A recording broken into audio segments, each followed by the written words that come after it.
Salam saudara-saudara yang diberkati oleh Tuhan Yesus Kristus. Tuhan Yesus adalah Tuhan, ya tentunya Tuhan yang hidup. Dia adalah Tuhan sanggup memilih siapapun yang ingin dia panggil, yang ingin dia pilih untuk menjadi alat dan kesaksian bagi banyak orang. Saudara, hari ini kita akan menonton video cuplikan bagaimana ada seorang anggota FPI yang anti Ahok dan juga anti Jokowi mengalami perubahan hidup ketika mengalami perjumpaan dengan Tuhan Yesus, sehingga dia bukan hanya menerima Yesus tetapi juga menjadi kesaksian besar bagi banyak orang. Oleh karena itu, langsung kita simak cuplikan berikut ini. Bapak Ibu yang terkasih dalam Tuhan Yesus, terima kasih buat kesempatan untuk bersaksi di hari Raya Paskah ini. Kalau Bapak Ibu pernah dengar istilah alumni 212, pernah dengar nggak? Pernah dengar? Radikal, sumbu pendek, kadrun, anti Ahok, anti Jokowi. Ini dia orangnya Bapak Ibu. Di depan Bapak Ibu sekarang.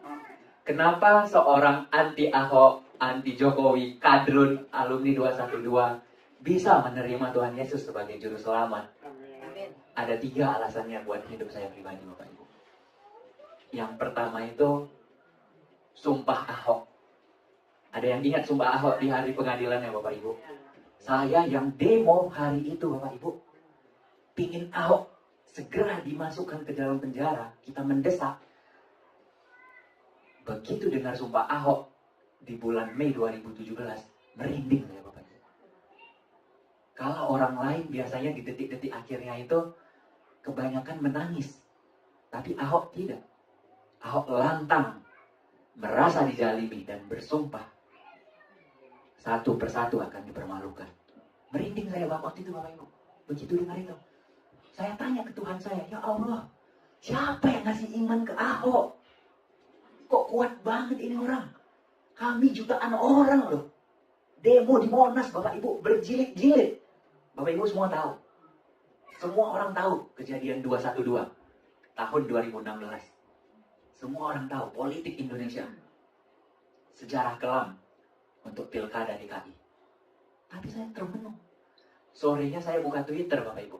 Saat saya buka Twitter, saya lihat ada satu gambar. Mohon izin saya laptop saya.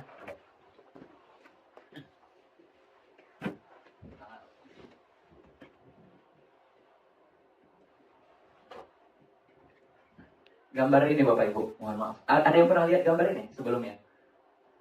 Belum pernah ya? Ini Ahok bersama Tuhan Yesus.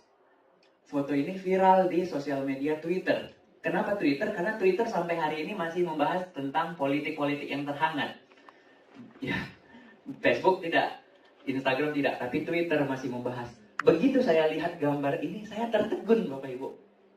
Saya bilang dalam hati saya, hebat banget ya orang Kristen menggambarkan Tuhannya sedekat itu. Dalam hati saya Bapak Ibu. Bahkan Ahok duduk, tapi Tuhannya digambarkan lebih rendah. Dan itu menyentuh hati saya. Dan saya posting ulang di Twitter saya. Saya bilang, saya tersentuh melihat gambar ini. Terus saya posting lagi, kalau kita punya peribahasa, karena nilas titik rusak susu sebelangga. Tapi di mata saya Ahok nggak seperti itu. Karena kesalahpahaman tidak merusak seluruh kebaikan Ahok. Membuka tabir di kepala saya. Ahok tuh nggak seperti itu, Farhan. Ahok tuh baik. Banyak orang-orang hidupnya hancur. Di Jakarta tinggal di pinggiran kali. Di Kali Jodoh itu prostitusi, perjudian. Tapi Ahok, apa yang dilakukan Ahok? Dibersihkan agar tidak kumuh. Dilarang tempat-tempat seperti itu. Bahkan mohon maaf, marbot pembersih-pembersih masjid diumrohkan Bapak Ibu. Tersentuh hati saya. Dan di hari itu juga, mohon maaf, saya tinggalkan kepercayaan saya yang lama Islam. Tahun 2017, tapi saya mengalami pergumulan Bapak Ibu. Apa benar Tuhan Yesus ini Tuhan? Bergumul panjang, masuk tahun 2018. Viral dokter Terawan tentang cuci otak. Sampai Presiden SBY pun turun tangan. Saya ketik siapa dokter Terawan ini. Ternyata seorang dokter dan juga sekaligus TNI Jenderal. Waktu saya buka YouTube, yang terbuka itu video dia lagi nyanyi. Hidup ini adalah kesempatan. Waduh, dengar liriknya aja merinding saya Bapak Ibu. Saya bilang, ini lagu apa? Saya bilang. Jadi saya ketik lagu, judulnya Hidup Ini Adalah Kesempatan, ternyata lagu rohani. Saya baca, saya dengar liriknya. Oh Tuhan, pakailah hidupku selagi aku masih kuat. Waduh, merinding saya. Dan ternyata bukan saya yang merinding. Begitu saya baca komentarnya, banyak orang Islam merinding dengar lagu ini, Bapak Ibu. Bukan saya sendiri ternyata. Bapak Ibu, bukan nanti di YouTube lagu itu. Saya Muslim, tapi saya senang sekali dengar lagu ini. Saya pun sampai, ini lagu rohani orang Kristen, ini doa. Dia minta dipakai sama Tuhan. Bukan minta kami mau hidup kaya, bebas hidup di dunia. Enggak, ternyata mereka pengen dipakai, pengen bermanfaat sama Tuhan. Merinding saya Bapak Ibu. Sejak hari itu saya kepikiran, saya mau ke gereja. Saya mau ke gereja Bapak Ibu. Tapi saya nggak punya teman Kristen. Dan kalau saya pergi ke gereja, saya ada ketakutan kalau mereka ketik. Karena saya sering lihat di depan gereja ada meja Bapak Ibu. Saya pikir isi absen, periksa KTP. Kalau mereka periksa KTP Islam, terus mereka buka Facebook atau buka apa gitu, diketik nama saya Rada Farhan. Mohon maaf belum memperkenalkan diri. Rada Farhan. Ternyata fotonya foto yang kayak tadi, bendera hitam, ada senjata, ada ini itu. Orang kan jadi takut. Nanti dikira mata-mata.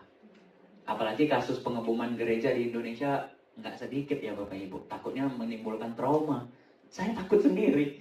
Gimana ini caranya Tuhan biar ke gereja? Tahun 2019 masuk. Viral satu berita. Pemudik dari Kanada, dari Arab Saudi keluar dari Islam. Dan mendapatkan suaka di Kanada. Saya pikir karena saya udah keluar dari Islam, saya ketik Kanada di Google. Yang muncul, Kanada butuh tenaga kerja, 1 juta imigran. Saya pikir, wah ini kesempatan ngerubah nasib juga saya pikir. Saya telusuri Bapak Ibu tentang Kanada. Gagal saya. Kenapa? Syarat pertama tuh IELTS, minimal poin 5. Syarat kedua, duit.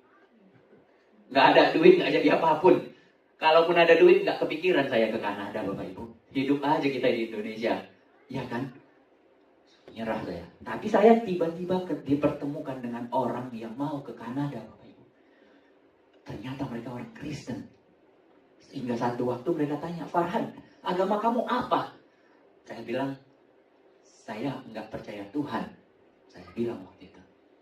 Kalau gitu kamu saya ajak ke gereja besok. Gimana? Ayo. Dalam hati saya, ini yang saya tunggu lama. Saya bilang Bapak Ibu. Jadi pergilah kami ke gereja. Ternyata gerejanya ada di dalam mall. Saya bilang, kok kita ke mall? Di lantai paling atas itu gereja kata dia. Muter, pusing kepala saya Bapak Ibu. Pusing, naik mobil pusing. Tapi begitu masuk gereja, hilang pusing saya. Kenapa Bapak Ibu? Ceweknya cantik-cantik. Iya, ceweknya cantik-cantik. Waduh, hilang pusing saya, langsung ke kamar mandi. Sama kayak waktu kesini, tadi saya nggak langsung masuk ruangan, kamar mandi dulu. Kaca bersih ya kan, baru kita cari. Begitu dengar, oh gini ternyata orang Kristen memuji Tuhan, beribadah, menyembah Tuhan.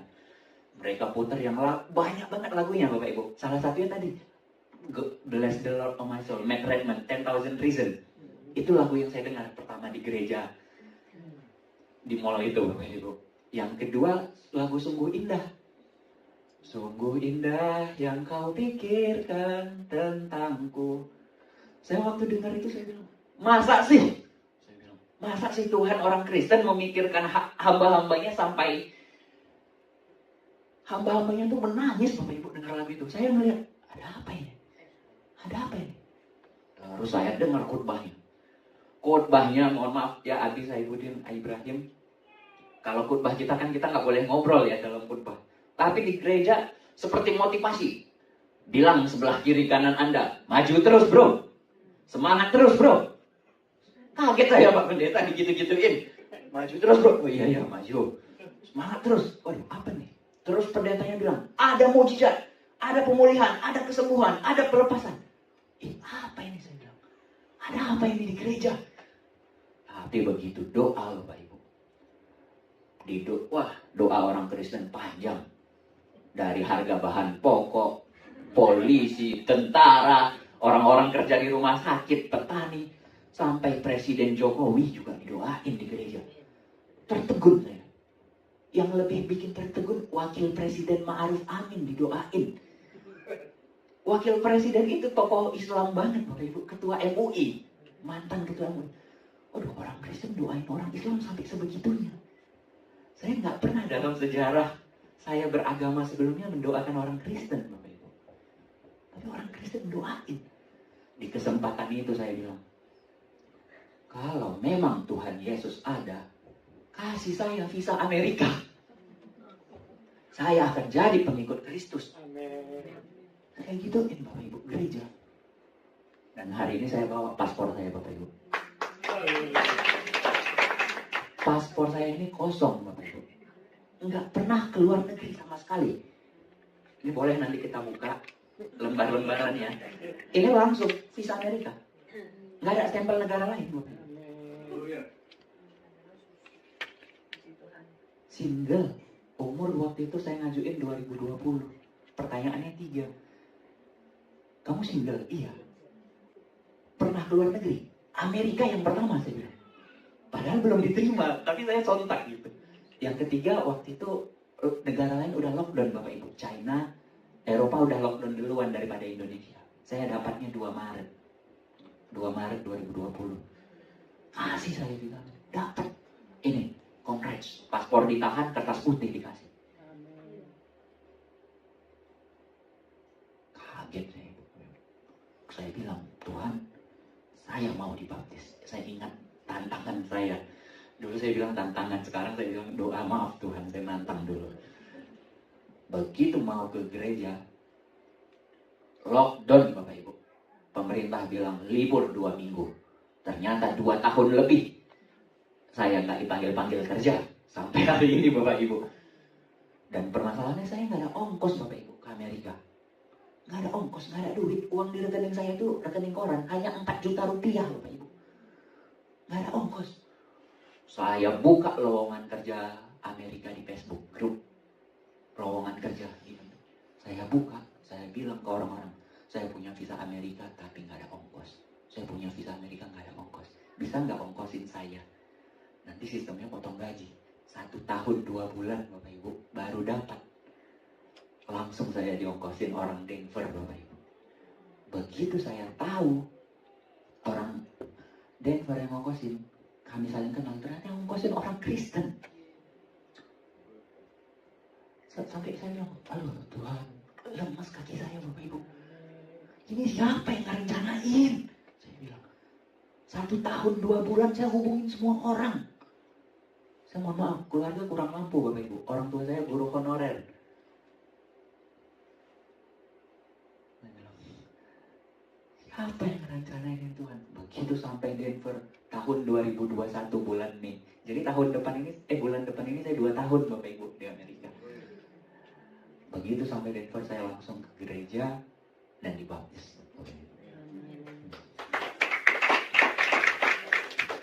Jadi kalau tadi saya dari 212 Bapak Ibu, sekarang saya 121. Filipi 1 ayat 21. Hidup adalah Kristus dan mati adalah keuntungan. Amin. Dan ada kelanjutannya Bapak Ibu, Filipi 1 ayat 22. Kalaupun aku harus hidup, maka aku akan bekerja menghasilkan buah. Salam kenal dari saya. Teman-teman, itulah dia video yang baru saja kita dengarkan tadi. Kesaksian mantan seorang anggota FPI yang bukan hanya tidak mengenal Kristus, tetapi juga begitu anti dan benci kepada Ahok dan juga Bapak Jokowi. Tetapi saudara, siapa sangka dia menjadi orang yang baik ketika dia dipilih, ketika dia dipanggil oleh Tuhan Yesus Kristus untuk menjadi alat untuk menjadi kesaksian bagi banyak orang. Tidak ada yang mengetahui bahwa hal itu akan terjadi.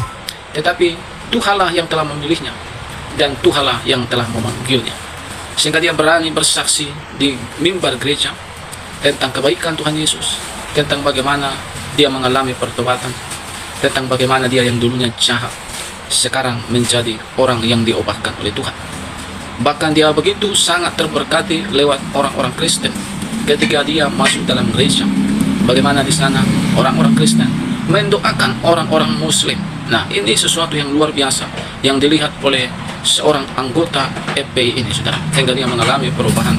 Sebegitunyakah kasih orang-orang Kristen? Sebegitunyakah kasih Kristus yang diajarkan kepada orang-orang Kristen?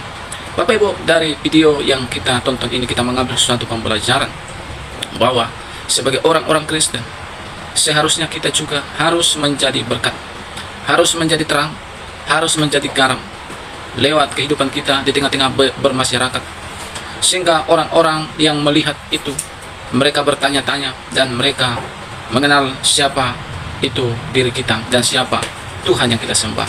Sehingga cepat atau lambat setiap lidah boleh mengaku Yesus adalah Tuhan dan lutut bertelut menyembahnya, dan orang-orang yang jahat berubah menjadi baik, dan orang-orang yang hidup dalam ketidakbenaran menjadi hidup dalam kebenaran. Inilah yang diinginkan Tuhan khususnya kepada kita, anak-anaknya.